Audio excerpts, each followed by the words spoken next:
Hello and welcome to all of you. My name is Gyanendra Kumar. Now, I know most of you guys probably saw a lot of articles recently and were wondering how can this happen? How can a country do it to its own children? As you can see over here, it's written, is Iran poisoning girls? That is messed up. Personally, I haven't seen this happening in any other country except Afghanistan.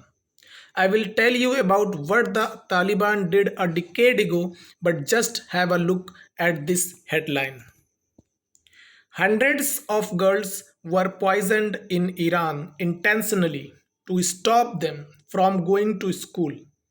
And this sick mentality of stopping girls from going to school is rapidly spreading in Iran. Initially, there were reports, look, there were rumors that something very weird is happening in Iran. Girls just fall ill suddenly. And this was especially happening in Iran's most religious city, Iran's holy city of Qom. So people were just confused.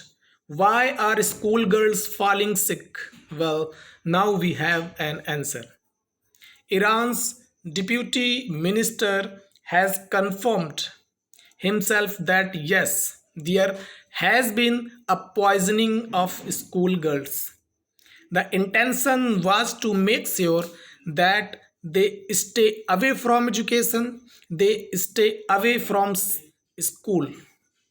This is a warning sign because even though Iran's minister confirmed that, yes, some people with a very sick mentality have been slowly poisoning girls.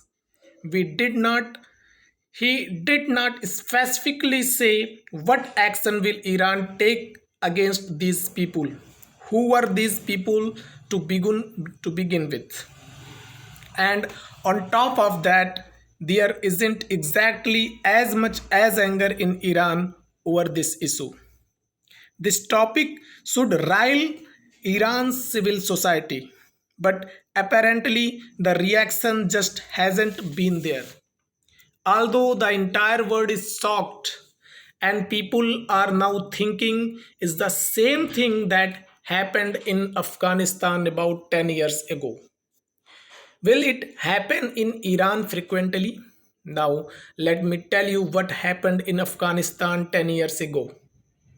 Over here, you can see an article from CNN. What the Taliban used to do around a decade ago. Perhaps they even do it now. But a decade ago, a very disturbing case surfaced where the Taliban started poisoning Afghan girls' school.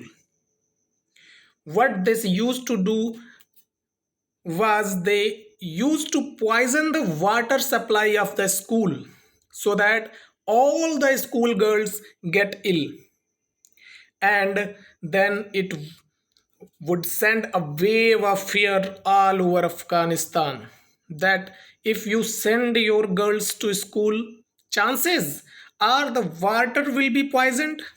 So don't take a risk. Keep her at home. Do not send her at school. And you know what? This had an impact. This had an impact.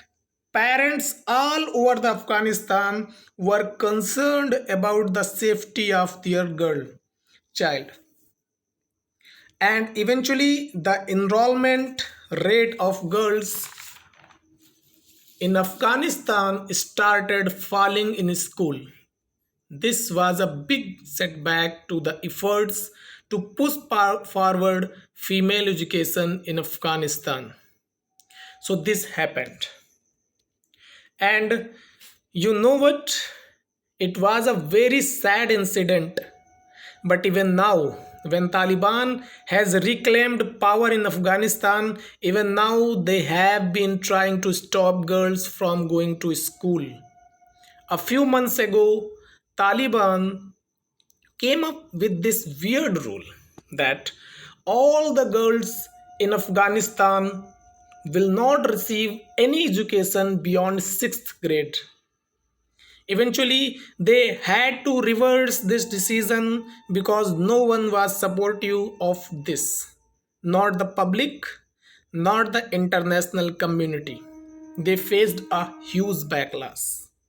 But even after reversing this decision, Taliban is trying to make sure that no girl receive college education in Afghanistan.